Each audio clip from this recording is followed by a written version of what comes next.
чествование великого ингушского зятя Кайсына Кулиева, которому посмертно вручили орден Ингушетии, главный орден Ингушетии, Мурат Магомедович вот своим указом и вручил внуку Кайсына Кулиева, тоже Кайсыну Кулиеву, в Москве, в главном зале. Здесь вот Магазин улица, кстати.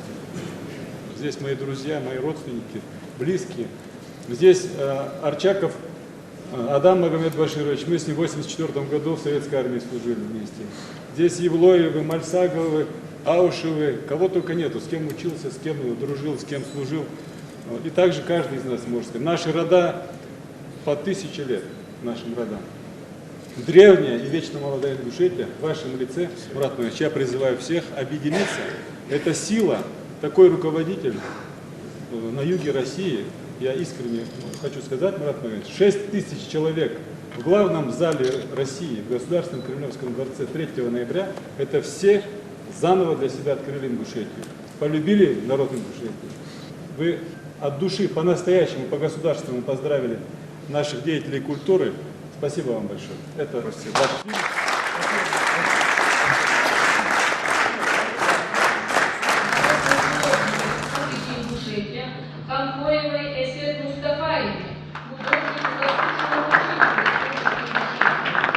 Я, честно говоря, испытал сегодня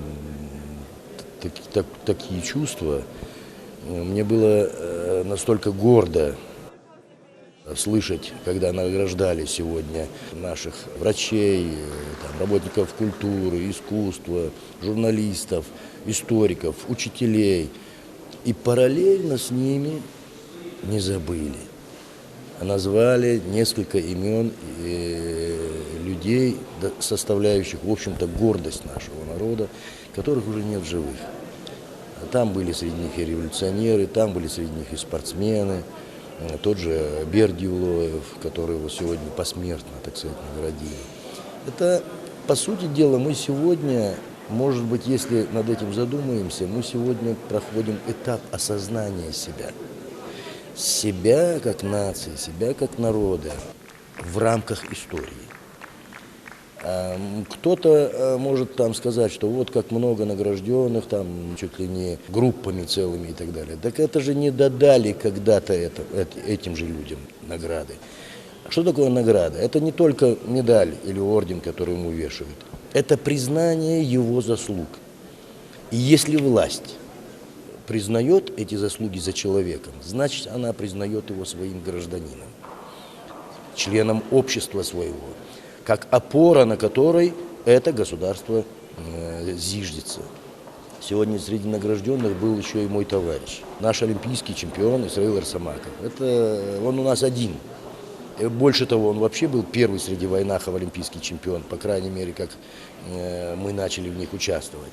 И вот сегодня власть официально признала его заслуги перед народом. Эту награду я, в общем-то, даже где-то так почувствовал, что она и моя. Его успехи, они мои. И если будет все, что мы в этой жизни видим, лучшее происходить с нами, с нашей республикой, это же нам только плюс. Мы должны жить красиво, мы должны жить умно, тем более, что мы можем так жить.